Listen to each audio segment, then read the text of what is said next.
Hello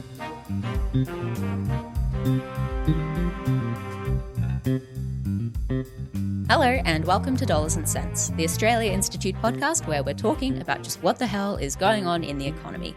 I'm Elinor Johnston-Leake, the senior content producer here at the Australia Institute, and as always, I'm talking to our chief economist, Greg Jericho. Hello, Greg.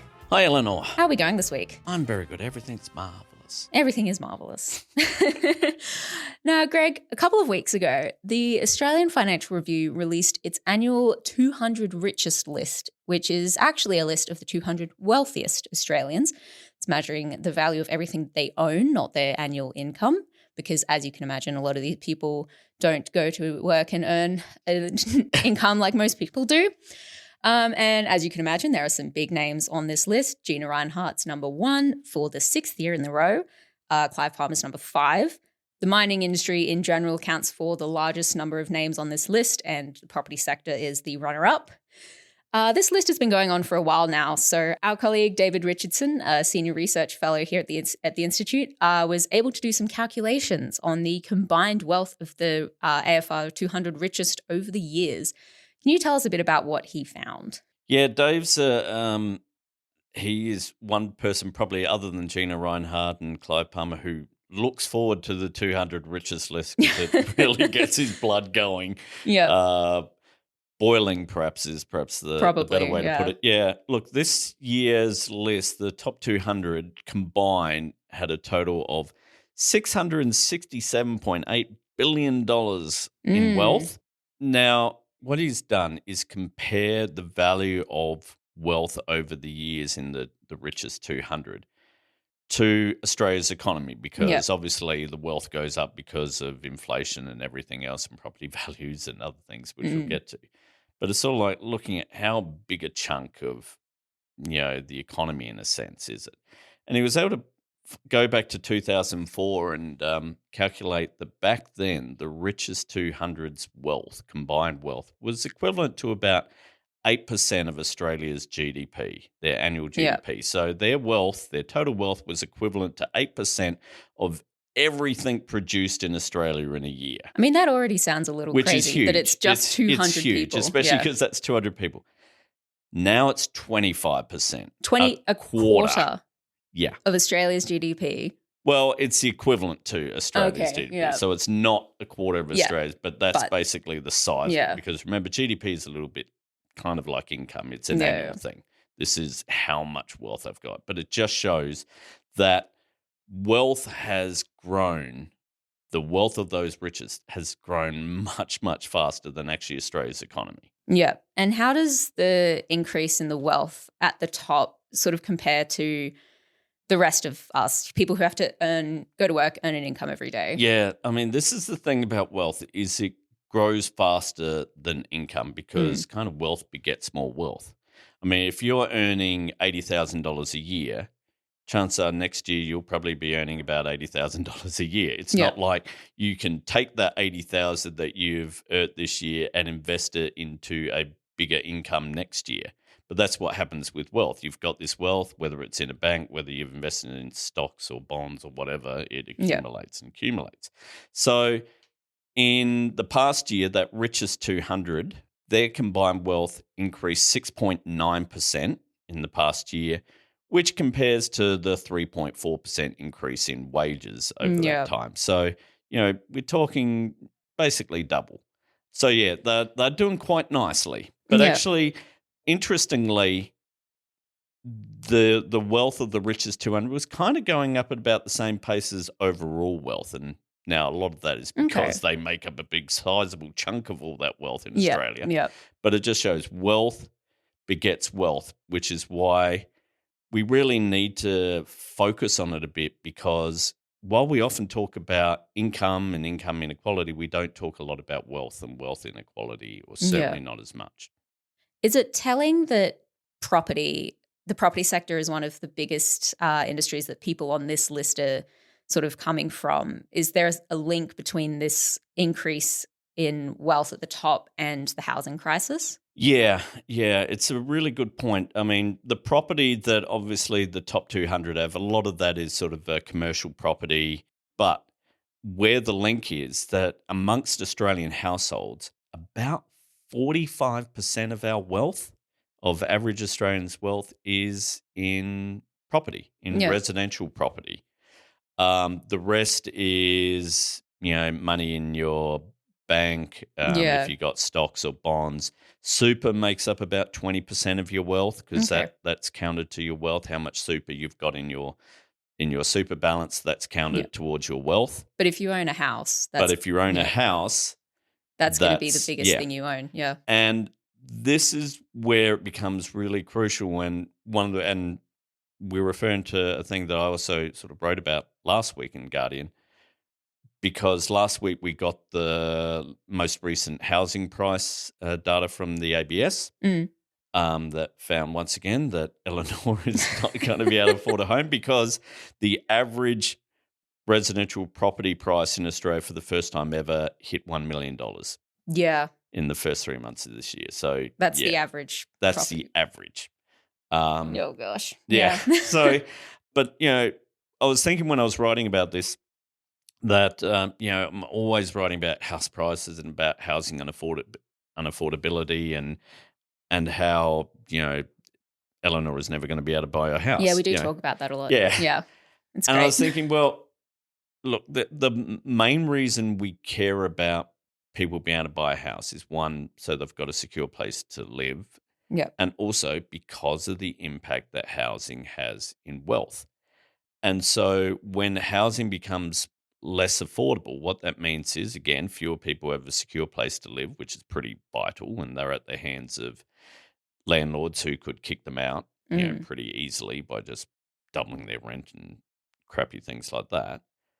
But also it means that it is much harder for them to get a foothold in wealth creation, actually building up some wealth.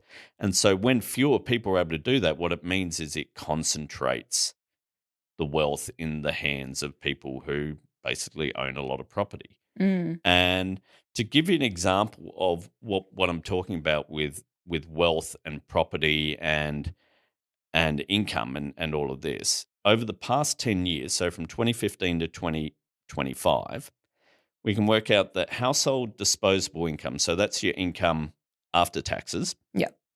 has risen about 49%.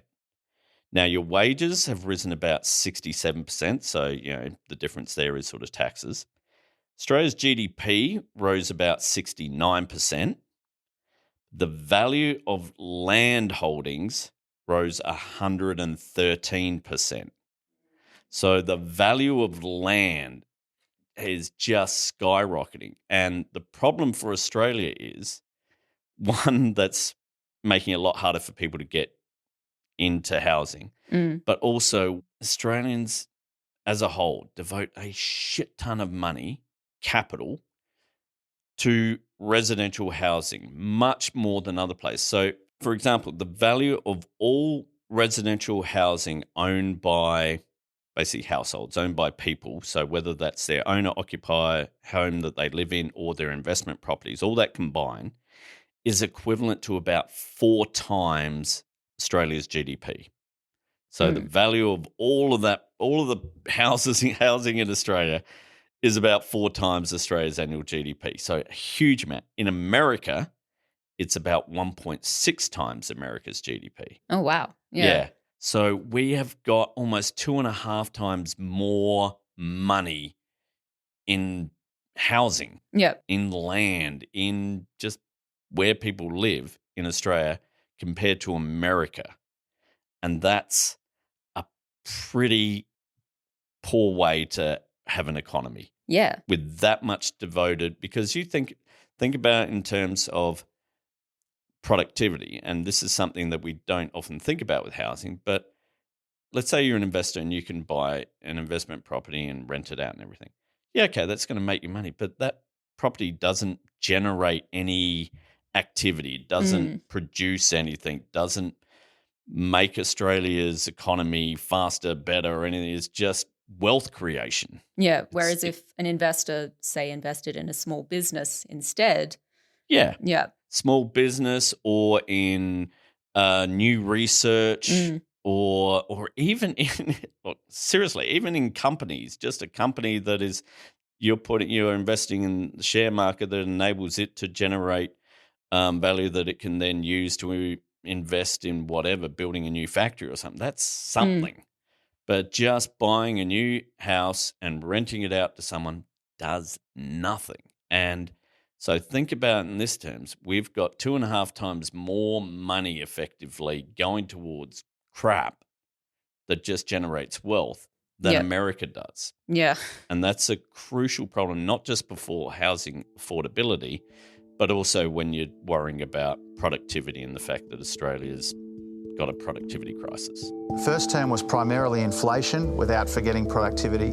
The second term will be primarily productivity without forgetting inflation. But also an obligation to future generations to deliver a better standard of living than we enjoy today. Now that's really why productivity matters. And too often it's seen as a cold, almost soulless concept, when it's really the best way of making people better off over time, creating more opportunities, making our economy and our society more dynamic. Yeah, well, as we talked about last time, productivity is one of the sort of main items on the agenda for the new government.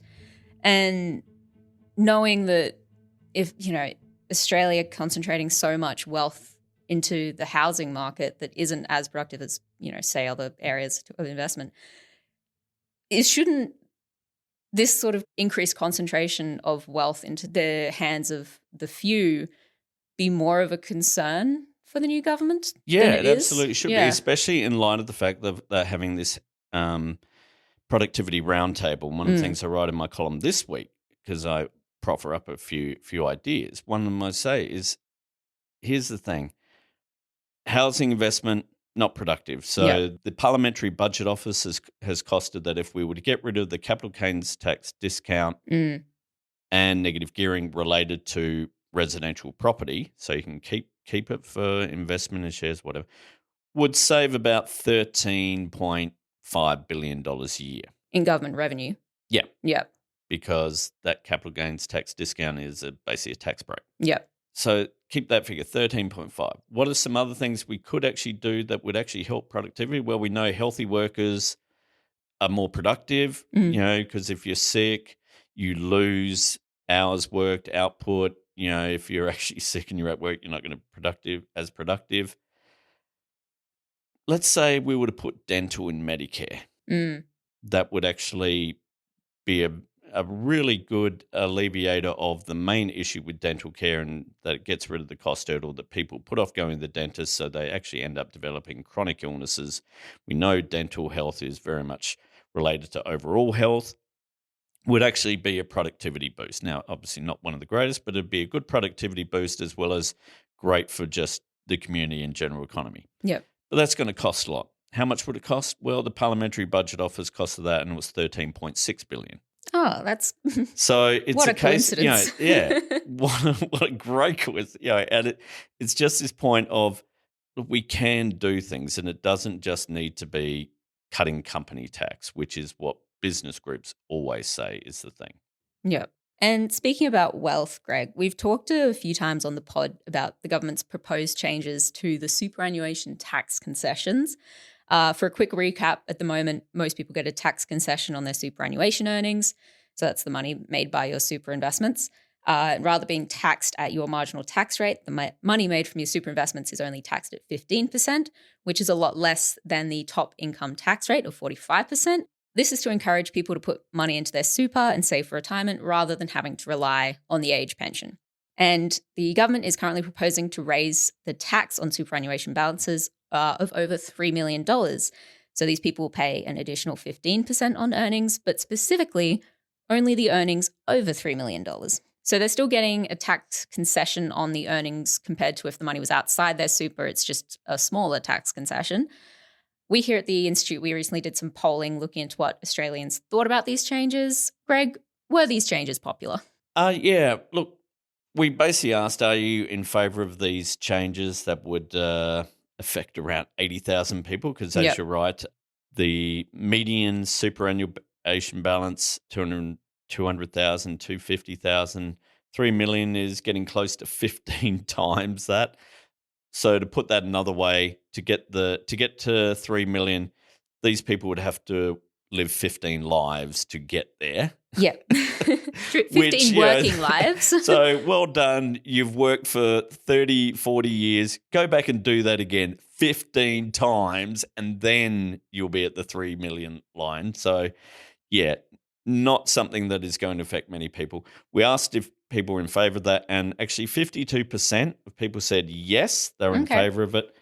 26% said they opposed to it, either strongly or just, so a little over half in favour, quarter against. But interestingly, 22%, I think, quite truthfully said they didn't know, because this is one of the problems, and we find this out with some other questions. Superannuation and tax changes are often really confusing for a lot of people. Like, we've talked about on this pod a lot, and yet we still need to kind of explain it over and over again. The phrase superannuation tax concessions just exactly it turns me off listening to the rest of it, honestly. Yeah, it's like, okay, it's a tax. Wait, concession? It's a tax concession on your superannuation, but on the earnings in yeah. I mean, it's hard enough explaining marginal tax rates on your income, let alone now it's superannuation as well. And so 22% said they don't know, which is actually kind of interesting. Yeah. Well, one question that I thought was quite interesting was asking if people thought that the changes would have an impact on their retirement plans. How many people thought that these changes would actually affect them, knowing that it doesn't actually affect that many people? I mean, 21% thought it was going to affect them. So that's 1 in 5, when in reality, it's probably about 1 in 200. Yeah. And I think for me, this was actually the key takeaway from the polling, other than, look, it's actually, even with a lot of misunderstanding and ignorance in that sort of sense of, God, it's tax, I have no idea what's going on. Even with all of that, more than half were in favour of it. So it's clearly not a political killer or anything for the government. They can pass it. 52% are in favour of it, basically about their two-party preferred margin in the election was around, 53, 54, sort of. So it's basically within that ballpark anyway. So it's clearly okay. But 1 in 5 people thinking it's going to affect them really highlights how media coverage and the spin by the critics really has an impact, because it's very easy, because of this confusion about what the hell it is, and because most people don't know how much super they've got. Yeah. Seriously. I mean, I did check them a week ago, and I've already forgotten what the number is. You could flick any number and I'd probably be out by 200,000. Is it 3 million, Greg? No, it's not quite there. No. I mean, my joke is that if you're not going to be affected by the super changes if you don't know how much super you got. Because if you've got more than 3 million, you sure as hell know you've got more than 3 million in your super. Everyone else, all the rest of us go, I think I'm okay. I don't know. Probably not. I'll look at it when I get close to retirement, But when you have all of these media columns, media articles, media stories saying how much extra tax you'll pay under these changes, and the you'll is with an asterisk of if you've got more than 3 million in your super, but people see the headline and they hear people saying, one day if we don't index the 3 million, one day everyone will be affected, and that every one day is in 60 years' time. And even if it doesn't get indexed, if it stays at 3 million for 30 years, so it might get some people who are currently working, we're still talking maybe 10%, so 1 in 10. But so even if you use the 1 in 5 as, I might be affected one day in 40 years' time, even that's overstated. And it reminded me a lot of, you hear, see polling about, how many migrants come into Australia every year, or how many people in the community are transgender. And it's always wildly overstated, or they think that crime has risen by 10% over the past year, and it might have risen by 0.1% or something. It's always this thing of media searching for basically the clickbait or the explosive headline, overstates things massively, and as a result really skews the knowledge of people, which is why we here at the Australian Institute, work our asses off, to be honest, to try and fact check things, present the reality of things, whether it be through our research, through our podcast, through our video, saying stop being fooled by these people. They are not honest brokers. They're all about trying to protect their own wealth. And one of the things, as I was saying before, about wealth inequality, we don't care about it. We are always concerned about income inequality and, the stage 3 tax cuts. But we never think about the fact that we barely tax wealth at all. Yeah. And the capital gains tax discount is a 50% discount basically on wealth creation. I buy a house for $500,000. 3 years later, I sell it for $1 million. So I've made a $500,000 profit. So you could say, that's $500,000 income. And if it was that, you're getting taxed at, the marginal tax rate. We got 45%. Here with the capital gains discount, because it's this way, we'll give you 50% up. You only have to pay tax on $250,000. You get the other $250,000 tax free, and that just generates. That's all just wealth creation. Yeah. And so we've ended up with the situation. The most recent stats from the Bureau of Statistics is that about half of all Australia's income, household income, is held by the richest 20%, but 2/3 of our wealth is held by that 20%. So wealth is far more concentrated in the hands of the rich than income is. Yeah. And a big reason is because we tax income quite well. We've got progressive income. Wealth, we barely tax it at all. Yep. President Trump has called for Iran's unconditional surrender amid this growing conflict with Israel. The president saying the U.S. knows where Iran's supreme leader is hiding, but that he doesn't want him to be killed, quote, for now. U.S. fighter jets are understood to be on their way to the Middle East as speculation grows that the U.S. could become directly involved in the war between Israel and Iran. The reaction is of fear and anxiety that there could be an all-out war and that could lead to disrupted oil supply and therefore much higher inflation across the world. We've probably just got time for a very quick tariff corner right at the end. Is there anything new in tariff land? Should I rename this World War III Watch corner? Maybe, Greg? I don't know. Yeah, on the international trade and market story this week, it's not so much tariffs, but the fact that Israel's decided that, hey, let's relive 2003 again, but instead of Iraq, let's say Iran has got weapons of mass destruction. Let's bomb the crap out of them. We've heard this before. This has meant, much as it did back in 2003, because Iran, like Iraq, is a huge oil producer, has sent oil prices going nuts. Yep. Sort of going up sort of 10% in a week and still going up. And that's not really great for us here in Australia because it should be good for us because gas prices are generally pretty well linked to oil, and so we should be going, great. Yeah. Gas prices are going up. We're going to make a mozza. I'm Look at all the guessing revenue if this is we anything like when Russia invaded Ukraine, that's not how it's going to go. Yeah, it'll end up being gas companies making even more profits again and Australians getting shafted. And also because as a really sort of loose guide, about a $10 a barrel increase in the world oil price equals about a 10-cent increase per litre in unleaded petrol. Yeah. So, and we've seen about a 15 going up to sort of even a bit more than that dollar increase in world oil prices over the last week. So, petrol prices are probably going to go up. That'll probably affect inflation. So inflation might have a bit of a spike. Hopefully the Reserve Bank ignores it because it's got nothing to do with us. It's got nothing to do with Australia's economy. It's just Israel are bombing Iran and Donald Trump is suddenly calling for Iran's unconditional surrender. I'm not sure what the hell that means. Maybe tune in to Emma Shortis. She'll be able to explain the lunacy behind all of this.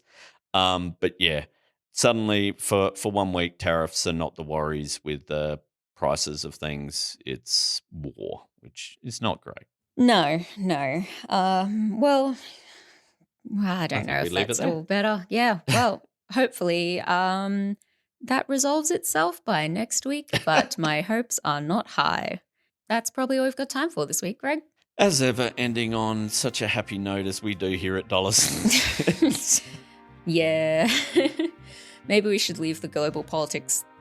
Maybe we should start with that. Yeah, I don't think wherever it lies, it ain't going to be good, unfortunately. But yeah, we'll leave it there. Thank you once again for everyone for listening to this week's Dollars and Cents. We will be back. Let us hope. We will be back with another Dollars and Cents next week. But this episode was recorded on the 18th of June. And some things may have changed.